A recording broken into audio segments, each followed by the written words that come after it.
আগামী 17, 18, 19 জুলাই কলকাতার গোলপার্কে ক্যালকাটা স্পোর্টসে অনুষ্ঠিত হবে জুনিয়র ও সাব জুনিয়র রাজ্য সাঁতার প্রতিযোগিতা। সেই সাঁতার প্রতিযোগিতায় অংশগ্রহণের জন্য রবিবার জেলা সাঁতার সংস্থার উদ্যোগে মেদিনীপুর শহরের স্পোর্টস ডেভেলপমেন্ট একাডেমিতে সিলেকশন কাম ট্রায়াল অনুষ্ঠিত হল। সংস্থার সাধারণ সম্পাদক শান্তনু ঘোষ জানান, রাজ্য স্তরের যে সাঁতার প্রতিযোগিতা আগামী জুলাই মাসে অনুষ্ঠিত হবে, সেই প্রতিযোগিতায় অংশগ্রহণকারীদের বাছাই করা হবে আজকের ট্রায়ালের পর। এদিনের ট্রায়ালে মোট 51 জন সাঁতারু অংশ নিয়েছিল।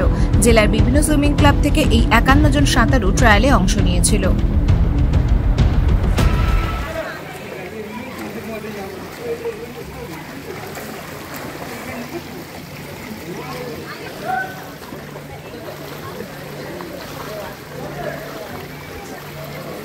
আজকে এখানে হচ্ছে আমাদের জেলা সাঁতার সংস্থা পশ্চিম মেদিনীপুরের selection trial cum championship sub junior and junior, এবং আজকে এখান থেকে আমাদের যে স্টেট সিলেকশানে কতজন যাবে সেটা আজকেই এখান থেকে নির্ধারিত হবে।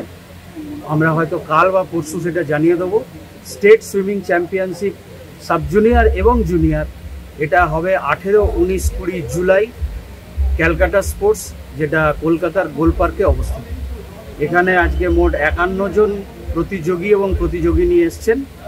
তার মধ্যে রয়েছে মেদিনীপুর স্পোর্টস ডেভেলপমেন্ট একাডেমি, তার মধ্যে রয়েছে মেদিনীপুর সুইমিং ক্লাব, তার মধ্যে রয়েছে ড্রাগন সুইমিং ক্লাব ঘাটাল এবং দাসপুরের শিবরা বিবেকানন্দ সংঘ।